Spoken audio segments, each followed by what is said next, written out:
A key part of getting an SBA loan is the personal financial statement, or the PFS. This form, although can feel a little bit daunting, especially if you are new to the process of working with SBA, or if you're just kind of not great at your personal finances.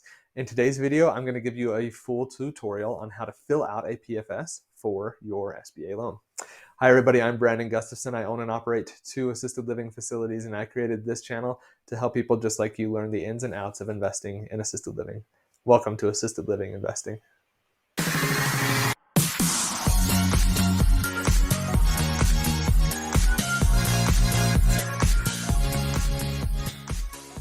Hey, welcome back to the channel. In our last video, we talked about where can I find a policy and procedure handbook for sale. Make sure you go and watch that video if you're looking for a set of policies and procedures and trying to find out a place where you can buy them. In today's video, we're going to be getting into a full tutorial on what the personal financial statement is, or the PFS, as you are trying to get an SBA loan. So first off, what is the personal financial statement? So this is a standard form that is provided by the SBA. It's actually like a specific form that they give to you. It's not anything that you're trying to fill out and put together by yourself. They give you the form, and it really kind of outlines everything that you need as you're going through it. Basically, you are listing off all of your assets and all of your liabilities to find out what your net worth is. And then giving that. So your assets are the things that you own that are worth money. So think, your house, your car, your 401k, any investments. These are assets. And then your liabilities are the things that you owe money for. So think something, like a credit card or a car payment or your home mortgage, a student loan payment. These are all liabilities.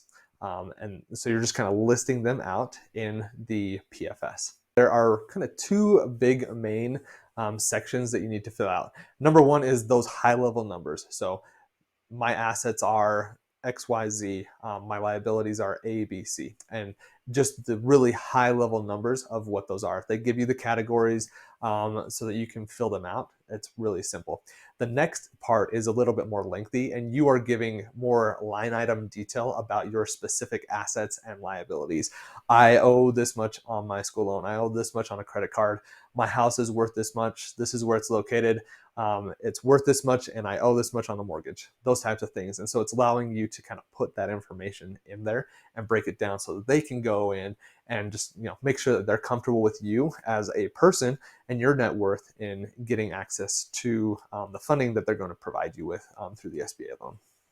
All right, welcome over to the tutorial. So this is what the personal financial statement is going to look like as you get it open. So this first page is really basic. What you're going to be doing on here is just clicking the button for which one you're looking at. And I'll point out to you as well, different lenders are going to have different versions of this. They are largely the same. Some of them are going to be fillable. Some of them you're going to have to print off and do. Some of them you're going to just have to adjust it. From this bank, they gave me a really good version of it, and it's fillable, and I can interact with it. So it's something that you kind of want to look at. So in this case, we're going to do an SBA 7A loan, and so you just kind of click that. But if you're looking at a different type of loan, you would just go through and do it. I'm guessing that 97% of you that are doing this are doing it a 7A or a 504 loan. So that's going to be the option that you do. Some of them might not even have this first page on here, but it's something that you just kind of want to be aware of. So from here, you're going to get into the next version of this, and it's really simple here at the beginning. This is your name, so your first and last name. If you have a business phone and a home phone, you're just putting those numbers. If it's the same number, just put the same number. Business phone for me is my cell phone number. Then you're going to put your home address in here, and this is just the line version of it. So 123 my street. And then down here is where you're doing the city, state, and the zip code. So they go on separate lines, something else that you just kind of want to be aware of as you're doing that. This is the business name of the applicant or the borrower. So if you have a specific entity on here, this is where you would put that. So this is your personal name. Up here, this is the name of the business. So if you already have an entity that you're putting this in, you're going to put that entity name in on this section right here. So that's where you do that. And then if the business's address is a different one, you're going to put it in here. If it's the same address as above, you can leave this blank. So down here, you're going to get into what type of business are you working with. You're probably going to be an LLC. So you can just click on LLC or put an X, whatever you need to do for that section, depending on the form that you're working with, that you just kind of indicate which type of business you are. And then this is the information when you are providing it. So you just do the date, the date that you're filling this out on. So you're just going to do today's date, basically. And then is this the WOSB applicant only? So this is up here. It's talking about the women-owned small business. That's what a WOSB is. So that's the only spot where you need to indicate this. So if you're doing a 7A or a 504 loan, you don't need to worry about it. You could, but if you are doing that application, then you could do yes. So I'm going to go back and just retract what I said earlier. If you are a women-owned small business, you may look at that option as opposed to doing a 7A and a 504. Obviously, I am not a woman, so I can't apply for that, but it's something that you may consider doing because you may be able to get certain types of funding that I just can't get because I'm a guy.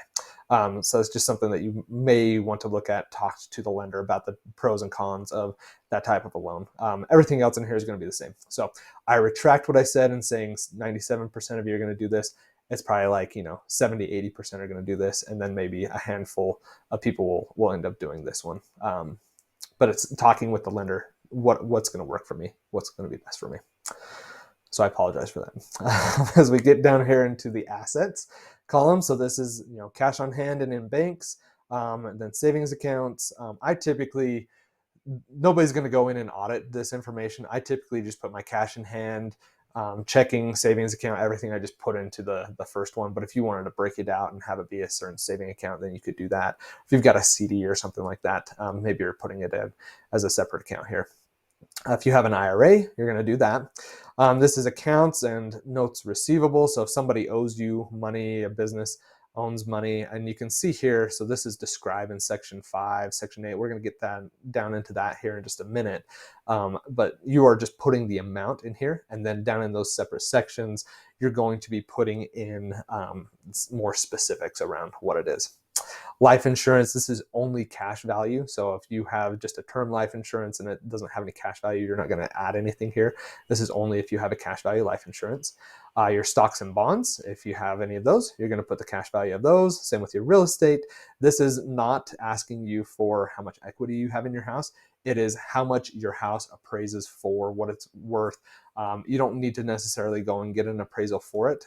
Just getting like a Zillow value is going to be totally fine, and getting that information for the purposes of this thing. And sorry if the camera bounces around a little bit. I'm on a TV tray trying to do this, so apologize for that.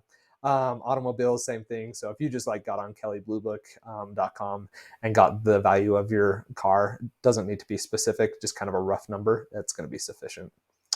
And then any other personal property here, you're going to add into that is what you would do.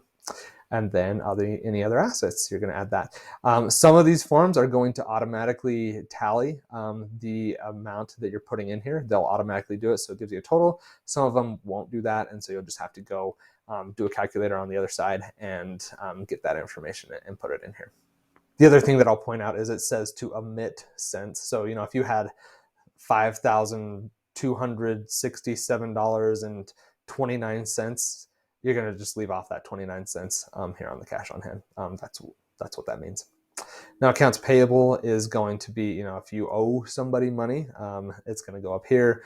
Notes payable to a bank or to others can go in here. So you're looking at things, like credit cards or different things like that are going to go into this section. Your installment account for an auto, you're going to put in, this is how much I owe on it, and my monthly payment is this much. Any other installment account. So if you had multiple cars, you could kind of put that in there. If you were, you had leased a refrigerator from a furniture store and you had to do something, you kind of put that in here as well. So it's just kind of how you might fill that out a little bit.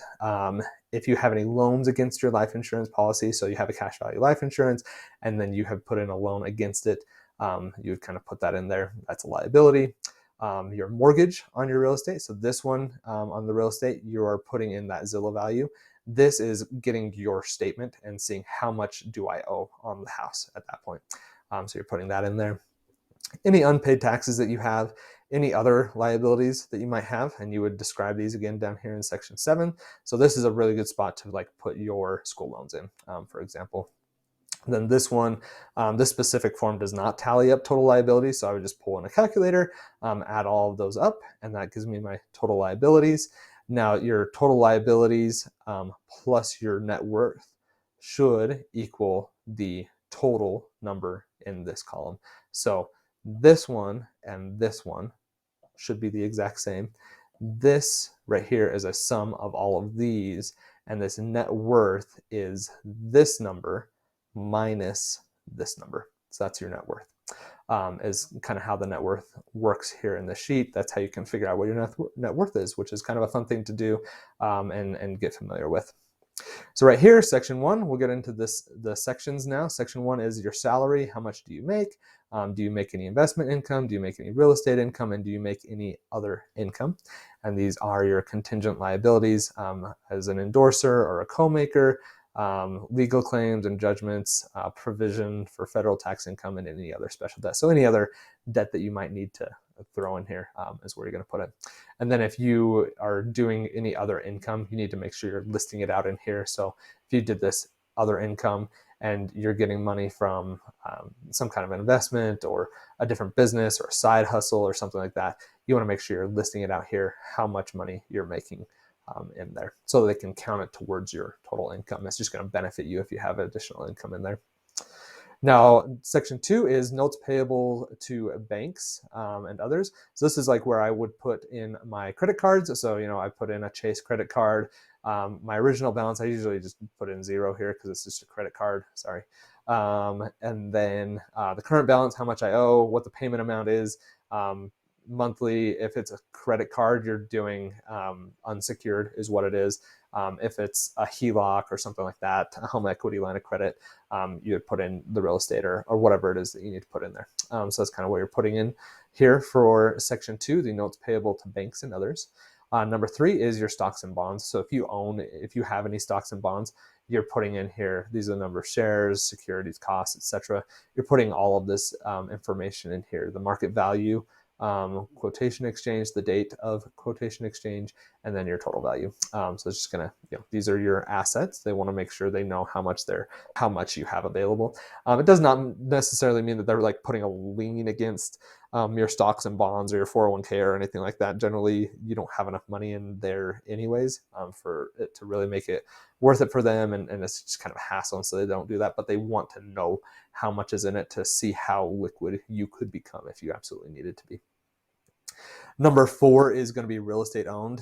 So they give you 3 options here. Now, if you have more than 3 real estate properties, you're just going to need to do an attachment and just add an additional section of this, section 4 here. So type of real estate is personal residence, or it's a rental property, or a secondary residence, like a cabin, or it's land or something like that. That's what this top section is. And then right here is the address of the property. And this one you're doing street address and city, state, zip, all in this section right here. This is when you purchased it, the original cost of the real estate that you purchased, and the present market value. So this will show how much it has appreciated in value over the time that you've owned it, which is kind of a cool thing to look at and see, especially right now while we're seeing values go up quite a bit. This is the first part of 2022, so everything is worth a lot of money, which is exciting. Hopefully it stays that way. We'll find out soon, I guess. Let's see, name and address of mortgage holder. So this is not this isn't your name and address. This is the bank that you are paying to. So, US Bank, and then just do their address, just their general address that they have if you just look them up online. Your mortgage account number. So this is the actual account number that is on your mortgage. This is so if they need to call and verify the mortgage or anything like that, they're able to do this and get the information from them. They may even send off a letter to them, and that's why they have this address information here to make sure that you are current on your payments. Mortgage balance is how much you currently owe on that real estate. So there's that. And then the amount of payment per month or year. So what's your mortgage payment essentially is what this one is. And then the status of the mortgage is, in default, current, whatever your status is on that. Section 5 is other personal property and other assets. So you're just going to describe what those are, and it gives you a few examples here. So do you have anything that's pledged as security? You want to put the name and the address of the lien holder of anything like that, the amount of the lien, the terms and payments. Just kind of give an overview of personal property and other assets. If you have questions about this, about like, how do I need to fill this out? I would suggest talking to the lender and see what they want to put in there. If you have a question about anything on here, you just want to make sure you have a conversation with the lender and make sure that you're giving them what they need, is what I would suggest. Any unpaid taxes, if you owe any taxes, you just need to make sure that you are being transparent here and giving that information as it's outlined here, the type, to whom you need to make these payments, when it's due, the amount, and what property, if any, tax lien has been attached to. They just do that because if they need to put a lien on any of your properties, it's going to put them in like third, fourth position, which has like no value on it. So they just need to kind of be aware of that.